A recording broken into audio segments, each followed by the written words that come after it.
seja mentira e Deus seja verdade, aleluia. Isso, Pai, usa as nossas vidas, mas usa para a glória do Teu nome, em nome de Jesus. Amém e amém. Esse é um tema bem especial para essa data, né? E quando toda a humanidade, ou grande parte dela, comemora o Natal. Interessante que todas as festas hoje chamadas de cristãs, associadas, não é, às igrejas, principalmente a igreja católica, ela tem uma tendência de paganização, infelizmente. Quando olhamos as festas chamadas de juninas, nós olhamos para as festas juninas e encontramos ali uma adoração a um santo chamado São João, e é o Batista, aquele que batizou Jesus, é uma lembrança a ele. Então foi na verdade uma adaptação das festas do norte da Europa. Então foi um sincretismo religioso em que a igreja ligou uma festa dela a uma festa pagã. Foi feito a mesma coisa em relação aos ovos de Páscoa. Já viu o coelho botar ovo? Então como é que pode ter ovo na Páscoa? Simples, porque havia uma lenda de uma deusa adorada tanto na Grã-Bretanha quanto na Alemanha, chamada de Ostia. E Esther em alemão é Páscoa, é o nome dado à Páscoa. E por que isso aconteceu? Essa divindade tinha a forma de pássaro, e ela, por causa de uma maldição, se transformou num coelho. Mas como ela ainda tinha o espírito de ave, ela botava ovo como coelho. Aí vem então a ligação pagã que eles fizeram com a Páscoa. E o Natal não foi diferente. O Natal não foi diferente. Primeiro que nós não sabemos a data que Jesus nasceu. Temos ideia, não é? Presbítero aí, eu peguei o seu conselho e fui estudar lá o Abias. O Zacarias, que foi pai de João Batista, ele ministrava na 8ª turma.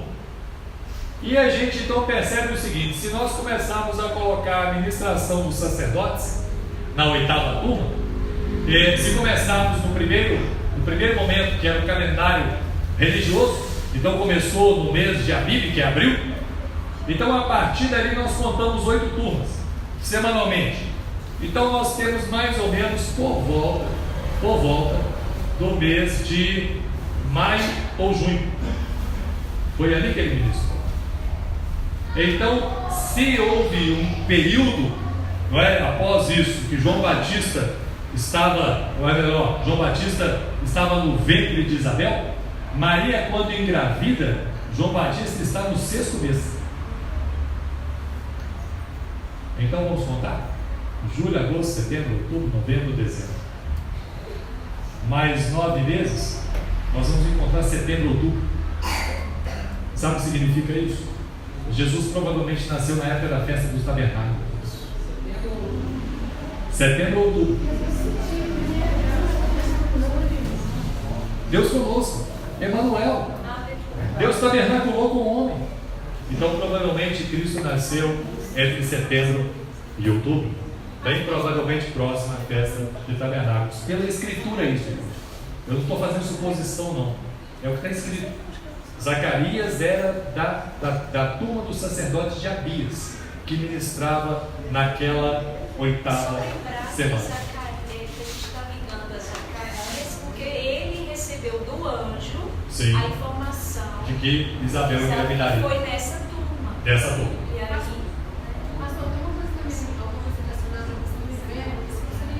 sim, os pastores estariam no campo com as ovelhas.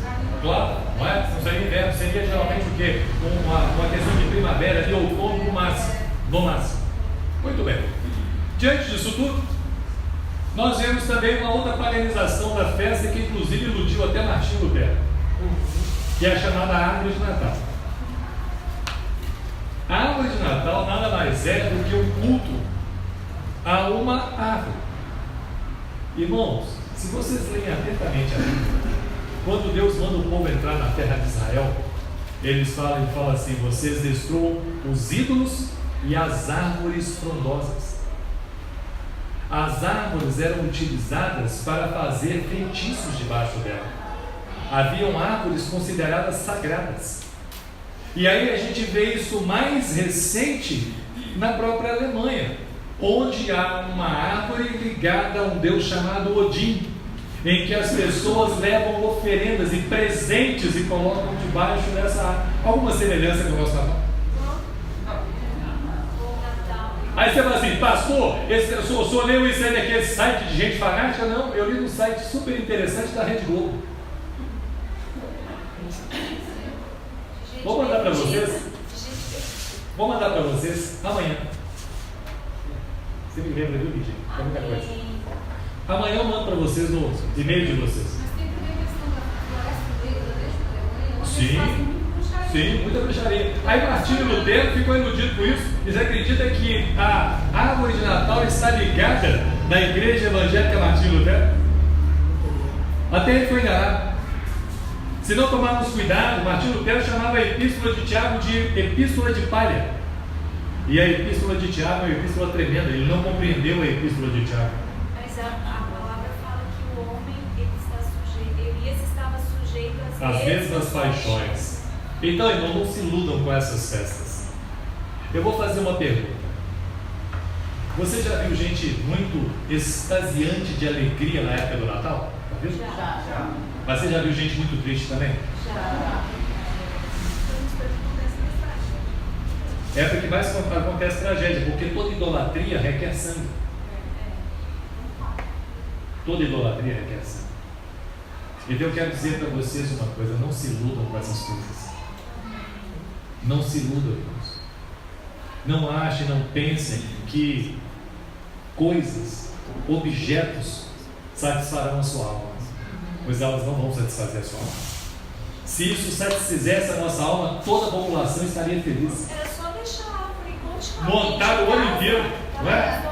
Montado o ano inteiro, monta a árvore lá e deixa lá, porque ela é poderosa. E eu quero presente o ano inteiro. Pois é, presente o ano inteiro, isso aí é legal. Percebe, irmãos? Quando nós fomos iludidos pelas coisas desse mundo, e agora está tão aberto e escancarado, que não somos nós evangélicos que estamos falando, não é a própria Rede Globo de televisão. E é uma oportunidade de pregar, né? Porque se as pessoas vêm até nós, na nossa casa, e não veem a árvore e perguntam, tá aí a oportunidade. De falar para elas. Diferentemente da gente chegar na casa delas e condená-las, né? Exatamente. Eu não vou fazer nada na casa do outro, vou fazer na minha. Fala, Beto. Ele pode ser até comparado com o Poste ídolo, claro, poste ídolo.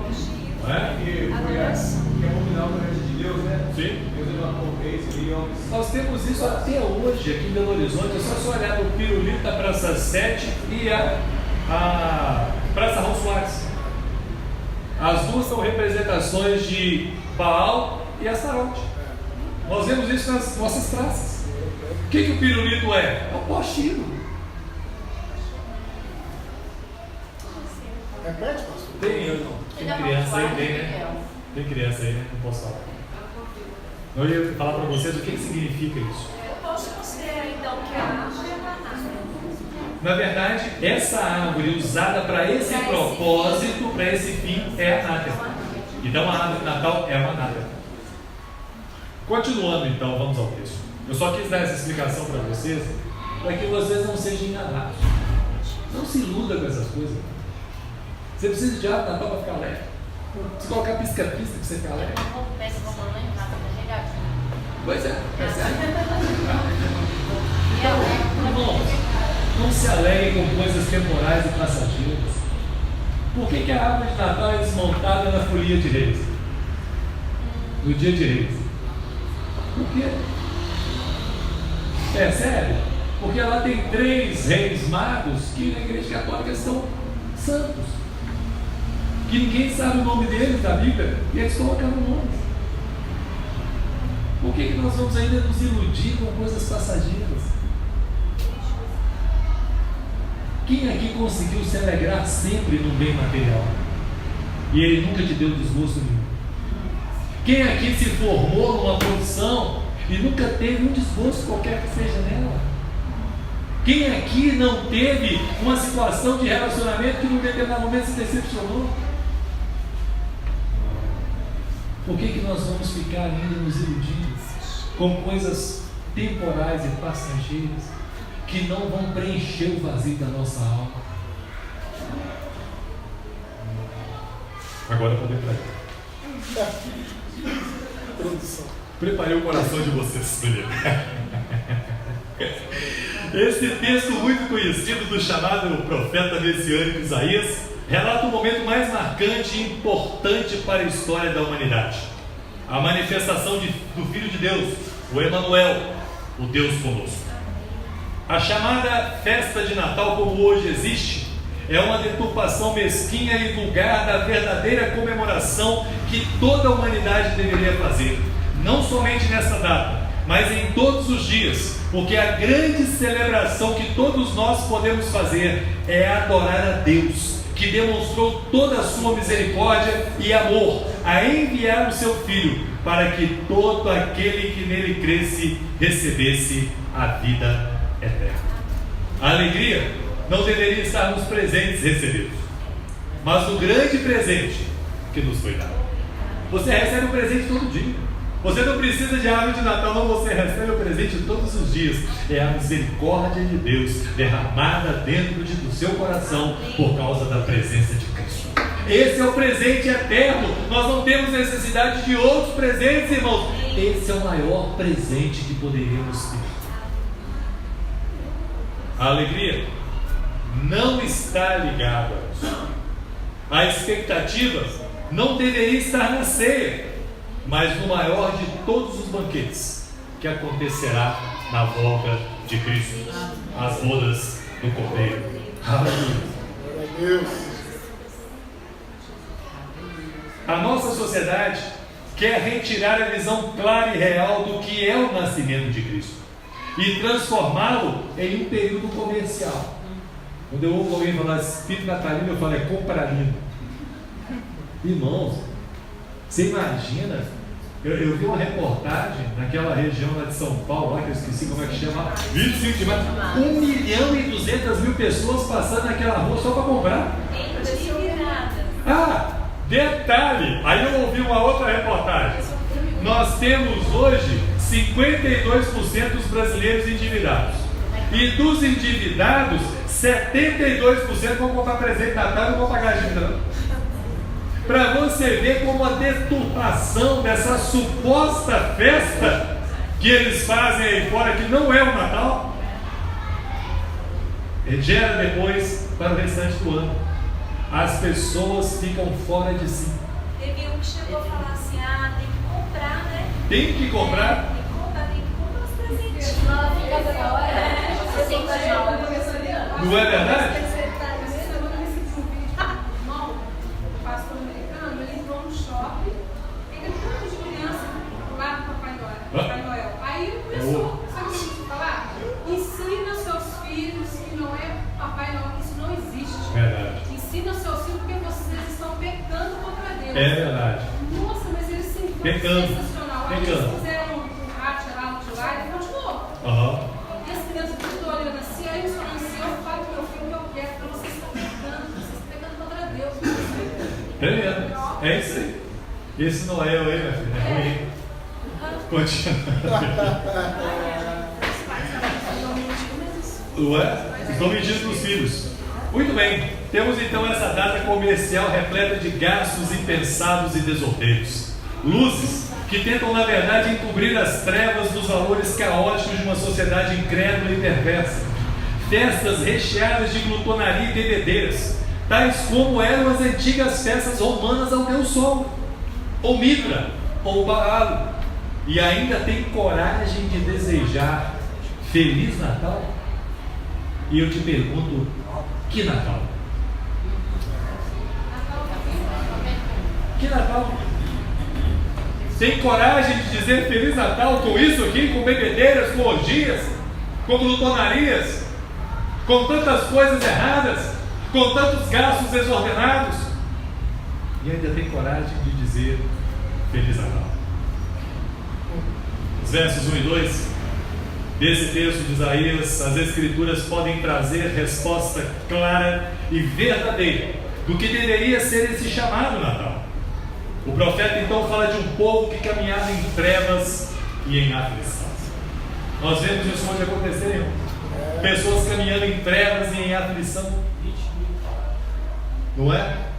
A verdadeira luz que foi por eles vista naquela época trouxe a dissipação dessas trevas, da ignorância, da falta de conhecimento. Luz do original hebraico é conhecimento, é revelação, é restauração, é manifestação da graça de Deus em seu Filho Jesus.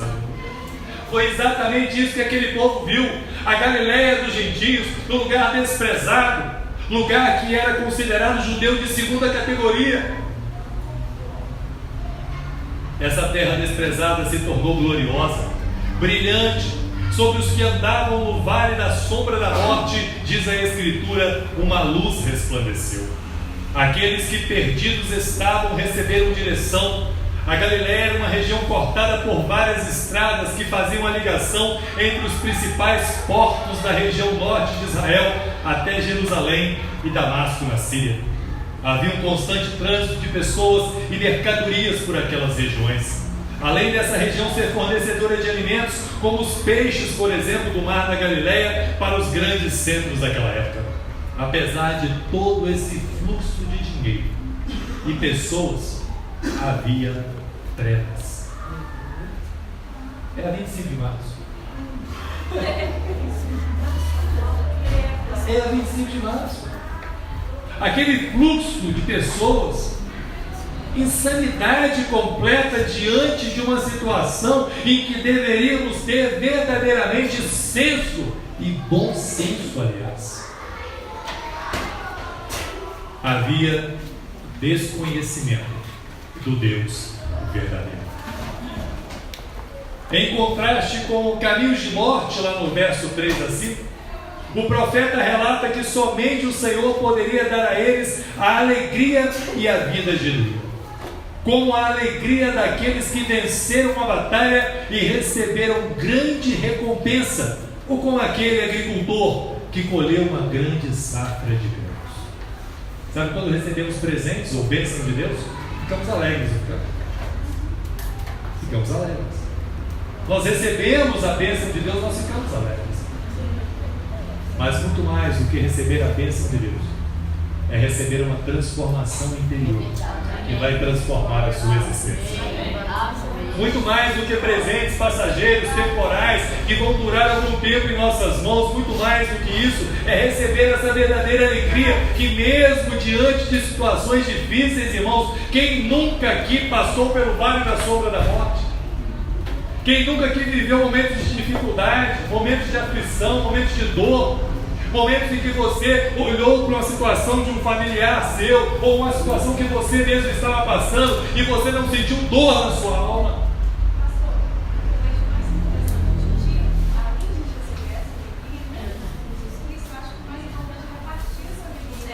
É verdade. Porque eu acho que a sociedade hoje tem essa dificuldade, recebe muito, mas não sabe passar. Geralmente só passa aquela coisa ruim. Não vai ser aquela coisa boa, isso, aquela coisa boa, não é. Porque baixa a cara e aquela coisa ruim. Sim. Ou seja, começa a falar de problema, reclama, não é? Murmúrio, só essas coisas. Ao invés de nós focarmos em Cristo. Entendeu uma coisa? Alguém que já passou por a nossa alegria está em coisas ou pessoas, Paulo diz que somos os mais miseráveis de todos os homens. Que alegria é essa então que eu posso experimentar se eu estou triste? Que alegria é essa que eu posso ter no meu coração se as situações externas me dizem não?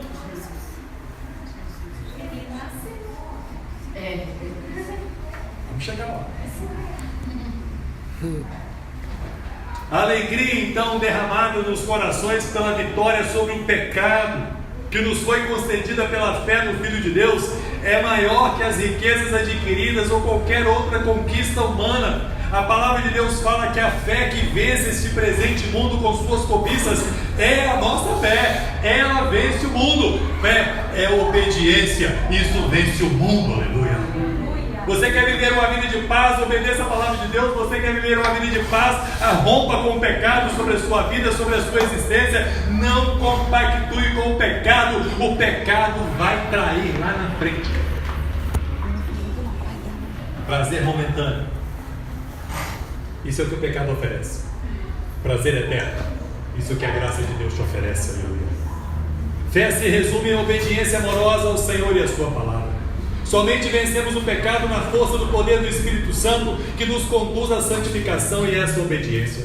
A alegria era grande, pois o Senhor quebrou o jugo que pesava sobre eles, a vara que lhes feria os ombros e o cetro daquele que os oprimia.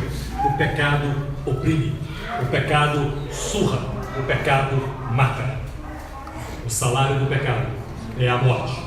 Mas o dom gratuito de Deus, aleluia, o salário, aleluia, de Deus, o pagamento de Deus é a vida eterna.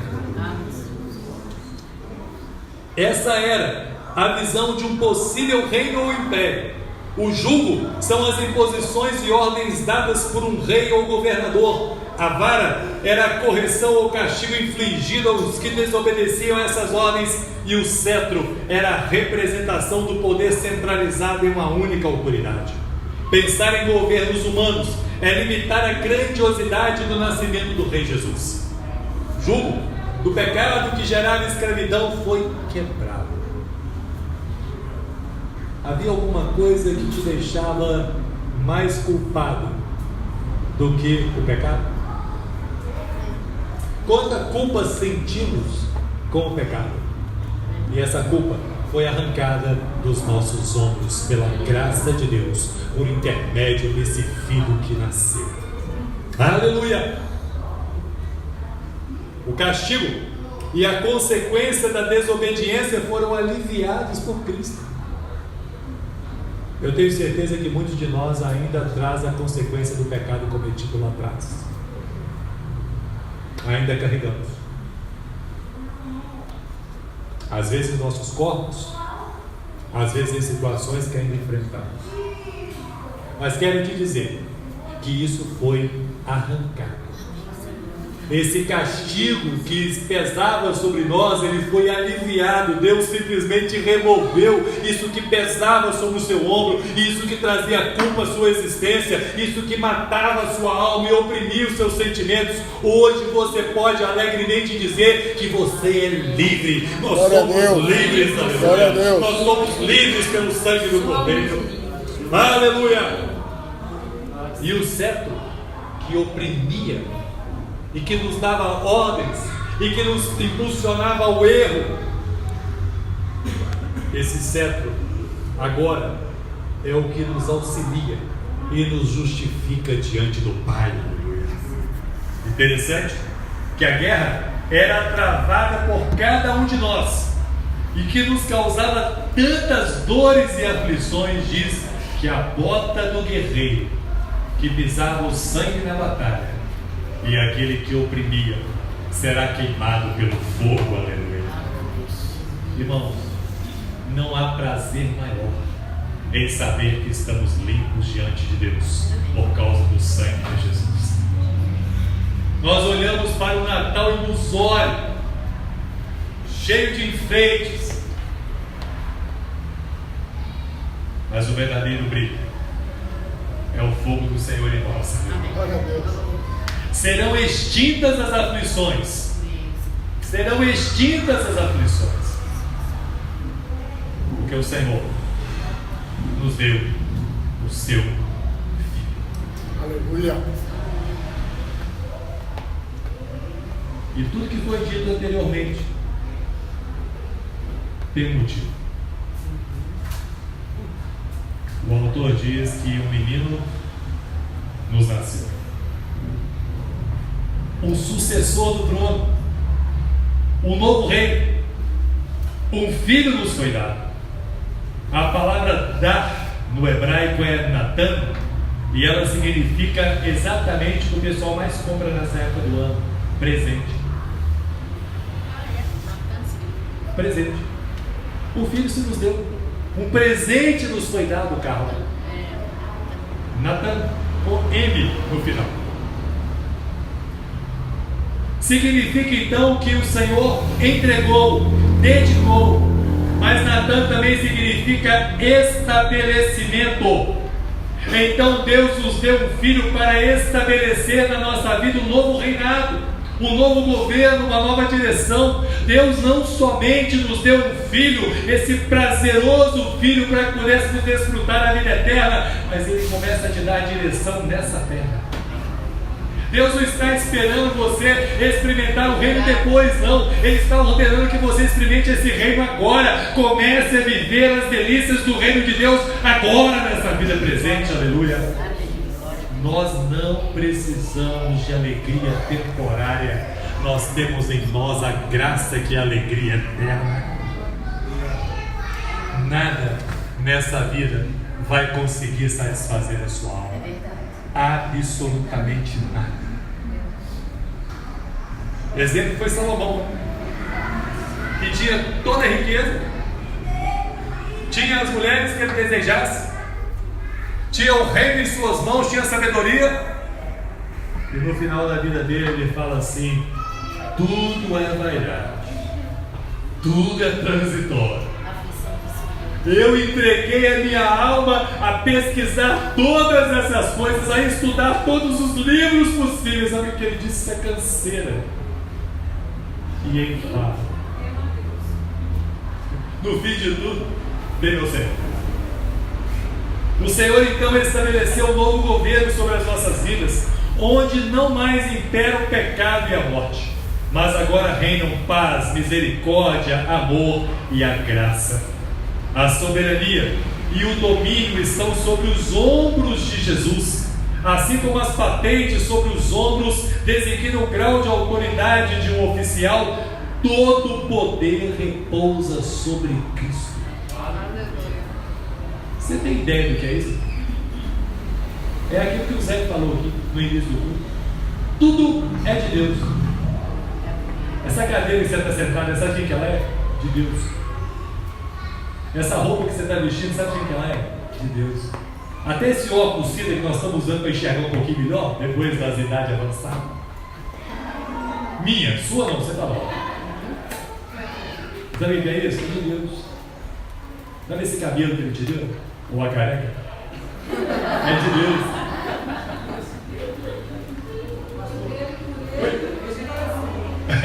É isso aí. Ele sabe todas as coisas, aleluia. Nós cantamos aqui, ele sabe todas as coisas. A casa que você mora, ela é de Deus. O carro que você anda nele é de Deus. O dinheiro que você tem na conta bancária é de Deus. A sua profissão é de Deus. Não tem nada que seja seu. Esquece. Esquece de tentar ser possuidor de alguma coisa. Você tem um dono. Você tem alguém que é o dono da sua vida. Hoje você não pode fazer mais o que você quer, mas você tem que fazer exatamente o que Ele quer que você faça, porque aquilo que Ele quer que você faça é o melhor para a sua vida. As pessoas falam assim: ah, mas ser crente é ser escravo. Pelo contrário, eu sou livre para escolher. Ah, mas crente não pode beber, eu sou livre para não querer. Mas crente não pode tomar, eu sou livre para não escolher. Ah, mas crente não pode prostituir, eu sou livre para escolher. Quem são escravos são aqueles que não conseguem se conter e não conseguem se dominar. Esse é o verdadeiro escravo. Nós somos livres, porque eu tenho hoje livre escolha em Cristo. Eu posso hoje escolher. Eu posso decidir não querer pecar. Eu posso querer a santidade. Eu posso querer Cristo. Eu posso querer fazer a melhor escolha. Nós falamos de um negócio mais cedo. Até o jogador de futebol estava falando, já conheceu o amigo dele e falou assim: esse Pedro que estava todo escritura inspirado pelo Espírito Santo. Sim. Aí no vídeo o cara falou assim: o cara estava no jogo pensando comigo e falou assim: até falando, né? Todo mundo conhece, falou assim: Fred, mas você deixou de viver, cara, e tal. Mas se quando chegar lá no fim da sua vida, você descobrir que tudo que está escrito e foi onde você escreveu. Quando chegar no fim da sua vida, você vê que isso é verdade. Aí é ruim. Esse é o problema. mentira, eu estaria praticando coisas boas. E agora, se for verdade, e eu estiver fazendo mal, o acerto de contas existe. E ele é real. Foi interessante. E se for verdade? Mas é verdade, eu tenho certeza. Pela fé. Aleluia. Então o Senhor colocou toda a autoridade sobre os ombros de Jesus. E é muito interessante que a gente vê então aqui uma sequência de nomes, não é? O seu nome será Maravilhoso, Conselheiro, Deus Forte, Pai da Eternidade e Príncipe da Paz. Por que isso? Por que essa quantidade de nomes designando esse novo rei? Porque é assim que acontecia naquela época. Até entre os egípcios acontecia isso. Quando um novo rei surgia, ou um príncipe, né, o futuro rei que governaria, não era no lugar daquele que estava governando, eles davam vários nomes para aquele rei. E não aconteceu diferente, porque Deus queria exprimir quem seria esse novo rei para o povo de Israel. E disse assim: ele foi intitulado como Maravilhoso. Eu comecei a pesquisar essas palavras no original, e maravilhoso é aquele que é extraordinário. Aquele que é extraordinário. Sabe quando você mexe a roupa, fica muito bonitão? A turma hoje costuma pegar aquele negócio assim e ficar assim. E depois posta lá no WhatsApp o resto da vida, porque ele não conseguiu ficar tão bonito igual aquele jeito. Porque na verdade todo mundo é feio. Não, pastor, eu sou bonito. Dá uma olhadinha direito no espelho, você vai ver um monte de defeito. Você vai ver um monte de defeito. Vai ver nariz grande, vai ver boca grande, vai ver o treino esquisito pra cá, a orelha torta. E isso aí nós somos bonitos, porque nós não tem Cristo, né? É isso aí. Nós só somos bonitos de cabelo. Nós vamos tudo virar maracujá de cabelo. É isso aí. Aí nós vamos virar maracujá de cabelo, tem jeito.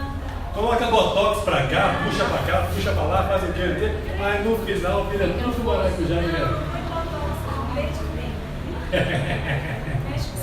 Mexe com esse trem não, nem pintar cabelo. Vamos arranjar uma pintação de cabelo, né? Arranja uma pintação de cabelo. Eu falei com a minha esposa: ah, você também não pinta, não, também não, Marco. Falei com a minha esposa que a minha dela vai ficar branquinho, não tem problema. Tudo certo. Já estão pegando meu pé lá no trabalho. E é, gente. Deixa o meu cabelo ficar branco. Maravilhoso. Assim, o cabelo é de Deus. É de Deus, é de Deus. Maravilhoso, aquele que é extraordinário. Mas ele também é conselheiro, que é aquele que planeja, delibera, e mais do que isso, é aquele que nos avisa. Deus está nos avisando todos os dias. Todos os dias. Ele te dá sinais claros. Você vê. Eu lembro uma vez que a moça falou assim: pastor, eu estou namorando com um rapaz. Eu falei: minha filha, como é que é o rapaz? Ah, ele é uma bênção, uma pessoa muito boa. Ele tem seus defeitinhos, né, pastor? Qual o defeitinho? Ele é nervoso, sabe?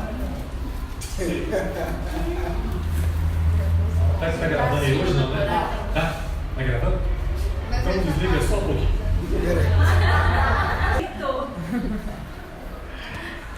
É aquele Deus que nos avisa, o conselheiro, mas ele também é Deus forte. O que prevalece, ele é forte, é poderoso, é valente, ele é grande. Essa palavra hebraica é Gibor. E Gibor é relacionada, sabe a quem? A mulher sábia. Interessante, não é? A mulher, ela é frágil em sua constituição e emoções, mas ela é forte no Senhor. Ela é guerreira, ela é valente.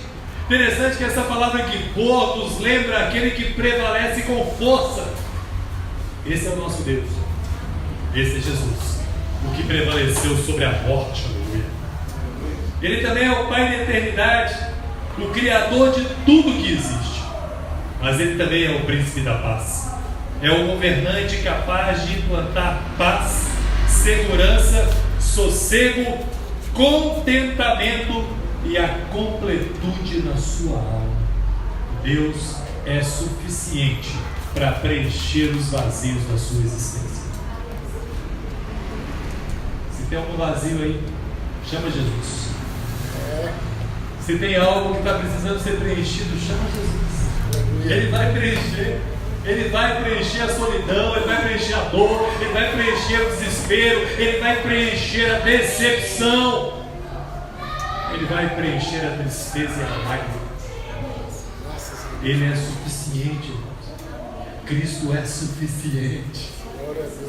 Aí você pode perguntar assim, pastor, só está me falando esse negócio aí, mas até hoje eu não consegui nada disso. E aí? O que eu faço? Namorar não vai resolver nada. Um dia eu vou achar ruim, eu vou falar o resto da vida. Camila está monitorada por todo. Monitorada 24 horas por dia por Jesus e o pastor umas 12 horas. E fora os irmãos, menina. Você está pegando. Nós vamos ter que orar muito para chegar esse E cara. agora chegou a Carla também para ajudar. O negócio está pegando do seu lado. Você achou que você estava livre em Jesus, mas os pastores agora. Irmãos, nós temos que entender algumas coisas. Você, quando começou na escola, você sabia escrever? Não. Você sabia ler? Você foi aprendendo, não foi? A mesma coisa com Jesus. Você vai aprender a ser contente com Ele. Você vai aprender, e Paulo fala isso, eu descobri, não é? Eu aprendi o segredo do contentamento. Não foi do dia para a noite que Paulo se contentou com a presença de Cristo, não. Ele foi aprendendo a se contentar com essa presença, porque na hora da dor, ele pedia que Deus o aliviasse. Quando ele teve o espinho na carne, ele falou, Deus, tira esse negócio de mim. Sabe o que Deus respondeu para ele? Graça vem da palavra grega kscharis, e alegria vem da palavra kshara, que é o fundamento da palavra graça. Alegria, só com a graça de Deus. Se você tem passado uma situação, peça mais graça. Deus, derrama mais graça, derrama alegria ao meu coração, para que eu tenha contentamento somente no Senhor e não na circunstância que eu vivo. Por isso Ele é maravilhoso. Por isso Ele é conselheiro. Por isso Ele é Deus forte. Por isso Ele é o príncipe da paz. Esse Filho nos foi dado com a finalidade de os valores desse reino de Deus, que eles aumentem em cada lugar e em cada coração, e a paz seja estabelecida em cada reino que se dobra diante dessa suprema e soberana vontade de Deus, que está em Cristo Jesus. Deus enviou o seu Filho. Cristo é a aliança de Deus conosco. Esse reino foi estabelecido. Esse reino foi firmado com juízo e justiça para sempre. Esse reino de Cristo não tem fim. Esse próximo governo aí que vocês estão tão esperançosos com ele, vai acabar. O governo da Dilma acabou. O governo do Temer termina agora dia 31. Mas o reino de Cristo, ele é eterno. Não tem fim. Aleluia. Significa que os valores não têm fim. Os valores desse reino são imutáveis. Então eu vou te dar um conselho agora pastoral. Siga os princípios, porque eles são imutáveis. Não abra mão dos princípios de Deus na sua vida para fazer as suas escolhas, porque os princípios de Deus são imutáveis. Porque o governo dele não tem fim. O governo dele é eterno. Aliás, Ele é o Pai da eternidade. Agora, nós entendemos que esse reino que não tem fim, e que foi feito, ele foi feito pelo zelo e pelo cuidado e pelo amor do Senhor dos Exércitos. Você sabe por que esse reino foi criado? Por causa do zelo que Deus teve por mim e por você. O cuidado que Ele teve pela minha vida e pela sua, e nos atraiu a esse novo reino, nos atraiu com amor a esse reino, para que nós estejamos estabelecidos juntos com Cristo. Paulo chega a dizer que nós estamos assentados nas regiões celestiais em Cristo Jesus. Ele nos colocou lá com Ele, para que não houvesse dúvida a qual reino nós pertencemos. Você pertence ao reino eterno de Cristo Jesus. Agora, que você sabe o que verdadeiramente é o nascimento de Cristo e para que Ele veio? Para morrer no nosso lugar, para se entregar, para nos guiar, para nos dar salvação, libertação e vida verdadeira e genuína. Agora sim, você pode desejar a todos que você conhece um verdadeiro Feliz Natal. Agora você pode dizer Feliz Natal. Agora você pode dizer que bênção esse nascimento. Você pode dizer: um filho nos nasceu, esse menino nos foi dado para que nós tivéssemos vida. Agora sim, você pode desejar um Feliz Natal a todos aqueles que te desejarem, porque agora você conhece verdadeiramente o que significa o Natal. Não o Natal do mundo, mas o Natal verdadeiro, em que o Filho nasceu, um menino nasceu e um Filho se nos deu, para a glória de Deus Pai, em nome de Jesus. Amém? Glória a Deus. Que o Senhor continue a nos abençoar, continue a nos capacitar, a nos fortalecer, e que nesses tempos agora em que as pessoas estão comemorando tantas coisas, nós possamos ser instrumentos de Deus para pregar o Evangelho da verdade para a glória do Deus vivo, em nome de Jesus. Amém? Aleluia. Você que trouxe seu dízimo, a sua oferta, pode depositar aqui, nós estaremos orando para encerrar.